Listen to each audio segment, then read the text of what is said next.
Andrea Palgut with Cole Banker here. Today we're going to be talking to Andrea, the owner of Crossfit Ferrum here in St. Johns County. Hi, good morning. Andrea Palgut with Cole Banker. We're here with Andrea from Crossfit Ferrum, and she is going to tell us a little bit about her company. So CrossFit Ferrum, we've been around for 8.5 years. We are a CrossFit gym that specializes in functional fitness training, also educating people on proper nutrition, overall health and wellness, and just living a healthy lifestyle through fitness and proper nutrition.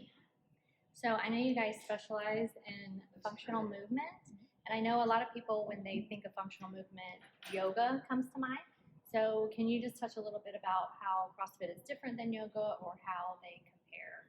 So yoga is amazing for overall stretching and movement and flow, so to speak. CrossFit takes movements that you would do in your everyday life, sitting, picking things up off the ground, placing things on a shelf. We use those basic movements to do them for high intensity working out. So a lot of times that involves barbells or dumbbells. Sometimes it involves just moving your body weight, like push-ups and pull-ups.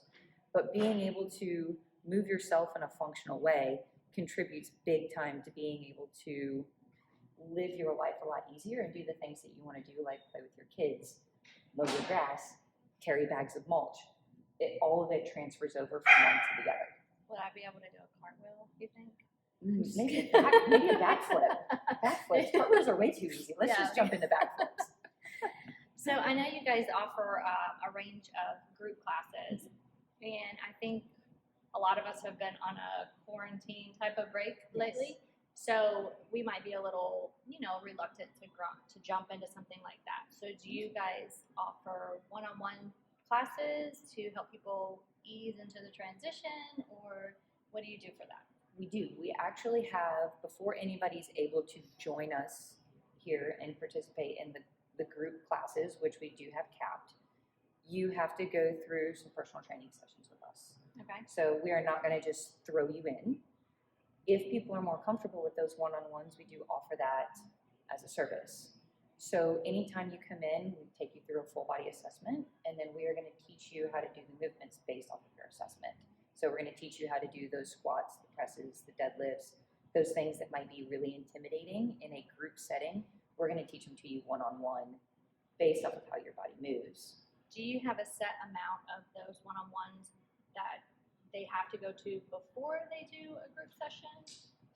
It depends on your previous experience. Okay. So if you've come to us and you've never ever worked out before and you've never done any kind of training, you might have to do more than the person who's been working out pretty religiously for 10 years. So it might be anywhere from 3 sessions to 6 or 9. So everyone goes through that before they start the group. Doesn't matter what your experience is. Yep, that way we get to know you and we don't throw you into a dangerous situation where I don't know that you're unable to touch the ground. Right. And so then we throw you into deadlifts from the floor and you end up getting injured or have a shoulder thing that we are unaware of before jumping into that group setting.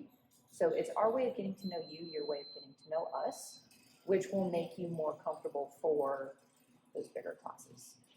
So as far as COVID is concerned, have you seen that they have limited your class sizes and that's affected your business in some way? It has. We do still have people that are just scared to come to the gym. We limited our class sizes. We capped our class sizes to 15 people. All of our platforms are naturally spaced at least 6 feet apart. We have 12 platforms, and then we have an open area down here at the end of the gym where we can fit 3 people very easily 6 feet apart. So we capped our class sizes at 15. That way everybody has space. Our doors are always open. The fans are always going, so we always have good airflow. Plus, we invested in some EPA-approved cleaners, so all of our equipment is sprayed down. Our floor scrubber is run with the EPA-approved cleaner. So we've done our best to keep our community very safe. And with the limitations on the class sizes, do you see that people have to book in advance, or can they still get in like last minute, or what's the best, rule of thumb to get in? We have an app, and in our app they can RSVP for the class time that And then we've set it up with the ability for them to do it 2 days in advance. So on Monday, they can reserve for up to Wednesday. The only classes that we have that are usually pretty busy, like 8 a.m., 6 and 8 a.m. are usually really busy. 5 p.m. is usually pretty full. It's like that right after work time. Right. The majority of our other classes are usually 10-ish or so people. So there's usually some openings where people can jump in kind of last minute if they need to, and they don't have to book 2 days in advance. Right. So as far as motivation is concerned, do you guys do like friendly competitions to keep people wanting to move forward? Or like if somebody's not seeing results as quickly as they want, I guess, for example, give me an example of that. So an example would be the person who comes in who ideally thinks that the more they work out, the more fit they will become, and they don't really pay attention to their nutrition. It goes hand in hand. So you definitely can't outwork a bad diet. Not that I have a bad diet, but I have some bad habits. I can totally do whatever I want. It's okay, I work out. Yeah, I work out.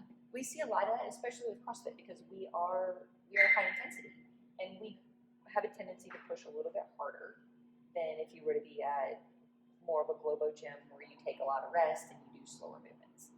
So what we'll do, like this time of the year for us, is big for a nutrition challenge because naturally our sugar and alcohol intake goes up during this time.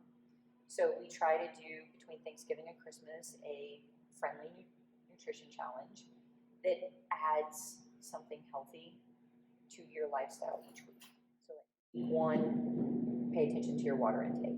Week 2, let's talk about breakfast. Week 3, add a salad.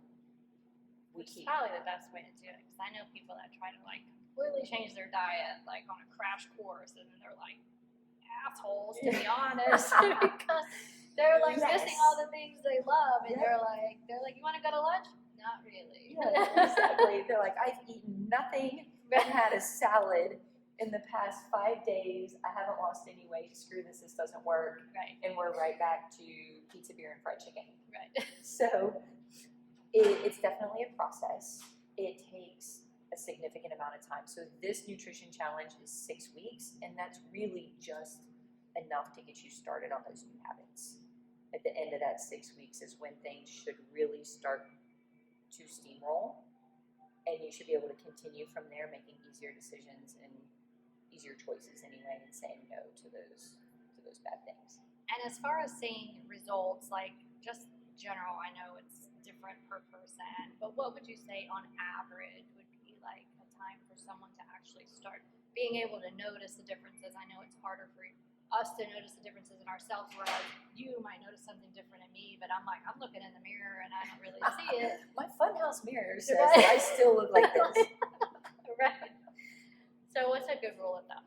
If someone were to come in here and participate in CrossFit 3 to 5 days a week, minimum of 3, and they were to actually start doing the nutrition right away, and it doesn't even have to be 100%, even if they did it 80%, 30 days is a good, like, you'll start seeing changes at 4 weeks. Longer. Yeah, I thought it would be. At that 4-week mark, we've seen people lose a significant amount of inches.